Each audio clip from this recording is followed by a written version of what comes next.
welcome back to another episode of Curator on the Loose. I'm Matthew Burchette, and I am the Senior Curator at the Museum of Flight here in Seattle, Washington.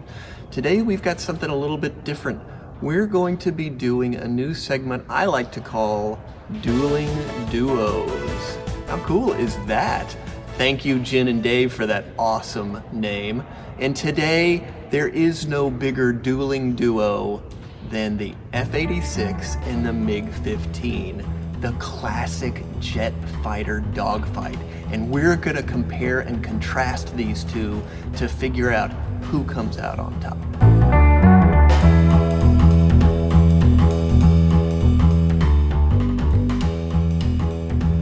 Let's start here. Bam! The MiG-15! How cool is this guy? And when it hit the skies over Korea in the 1950s, it was a game changer. And it freaked the Allies out because it was heads and tails above anything we had in the sky at that point. It was developed in 1947 by the Russians, but guess what? They had a little help. When they went into Berlin in 1945, they came across a treasure trove of information from the Luftwaffe, specifically some stuff by a guy named Kurt Tank. He worked for Focke-Wulf, and he had developed plans for what he called the TA-183, and the Soviets captured some of that information. And this guy looks a whole lot like that 183.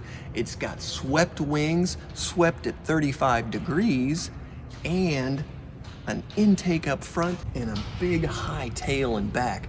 Not only did the Soviets get some help from the Germans, they also, oddly enough, got some help from the British. The British in the 1940s were willing to sell their Rolls-Royce Nene engine to the Soviets. And the Soviets took them up on that opportunity and turned it into the Klimov RD-45, which then became the Klimov KV-1. But it was basically just the Rolls-Royce engine, and it put them years ahead and made this guy such the great fighter that it was. So by 1950, this guy was all over the Soviet Air Force. Now that we've kind of got the details of this little guy, let's go look at the F-86.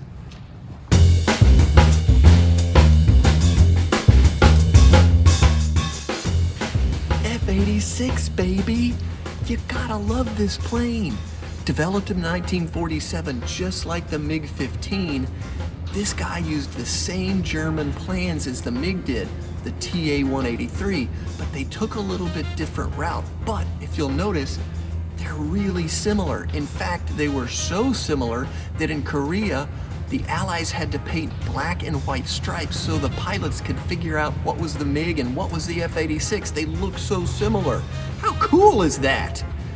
By the time this guy hit the skies in Korea, we were in dire need of a good fighter jet. And now we're gonna check out what makes these two so different yet so similar.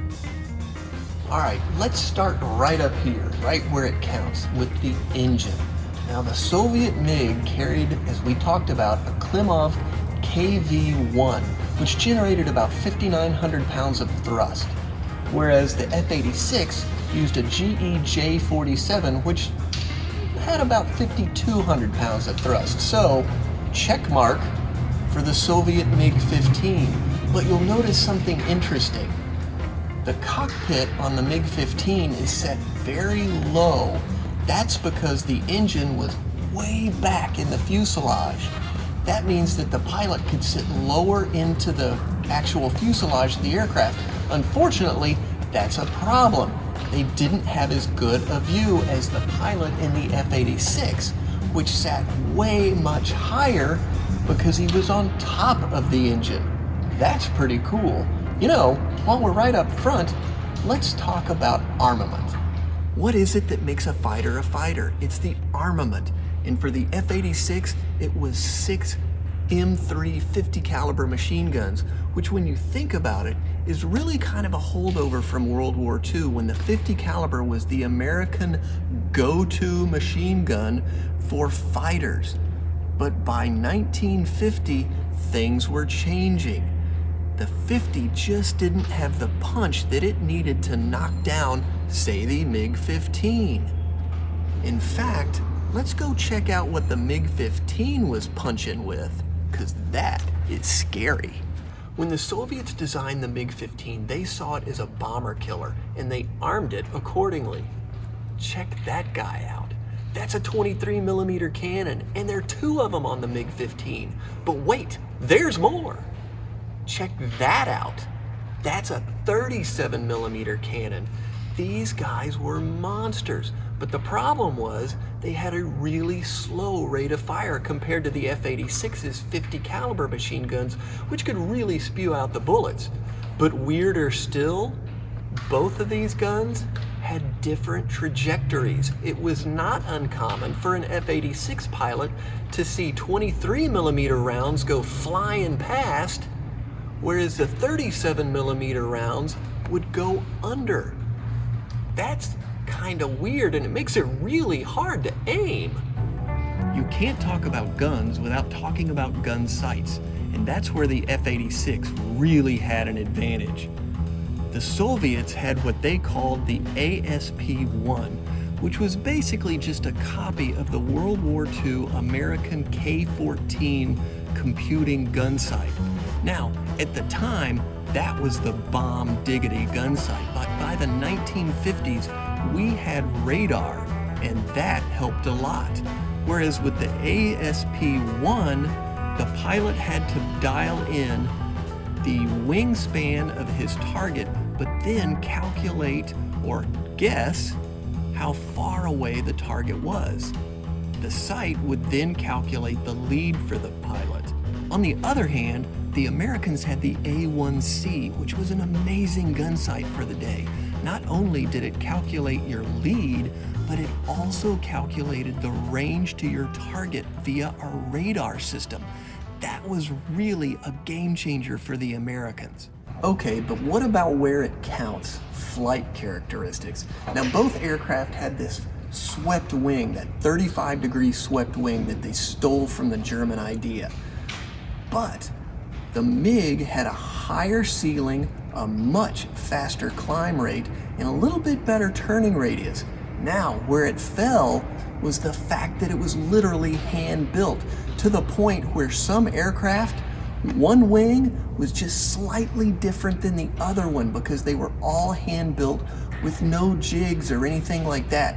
In fact, it got so bad that the Soviets had to add wing fences to kind of take care of some of these stability issues. Let's go check out the F-86 and we'll talk about what made it so awesome.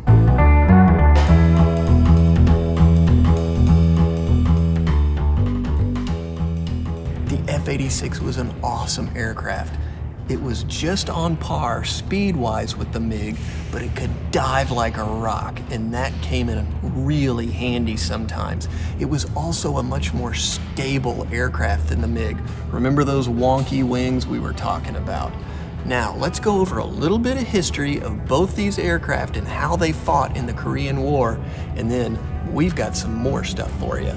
One of the other holdovers from World War II was the pilots themselves. Both the Americans and Soviets sent over their ace pilots and guys that had a ton of combat time, and it made a huge difference early in the dogfights. In fact, if you look at the statistics from the early part of the war, the ratio was about 1.4 to 1, almost even for these two guys. But when the Soviets got rid of their aces and put in rookie pilots as well as rookie Chinese and North Korean pilots, that's when the scores for the Americans really begin to climb. And that's where you get that ratio of 9 to 1. Now, after the war was over, we did some research and it actually was probably closer to about 7 to 8 to 1, but that's still an incredible ratio. And that is why I think the F-86 wins out. Okay, thank you guys so much. We're gonna do one commercial and then we're gonna let you go and hope to see you next week. Thank you so much for tuning in. If you've got questions or comments, again, hit us up on YouTube, Facebook, or even send us an email at curator@museumofflight.org. And today's commercial is, bam, this super cool hat. I love this thing. In fact, I think I'm gonna take it home with me. You can get one too from our museum store. Just look us up online, and if you spend more than $50 in the store, we will totally ship you that stuff for free. That is awesome. I love capitalism. Anyway, thanks again for tuning in. We will see you next week.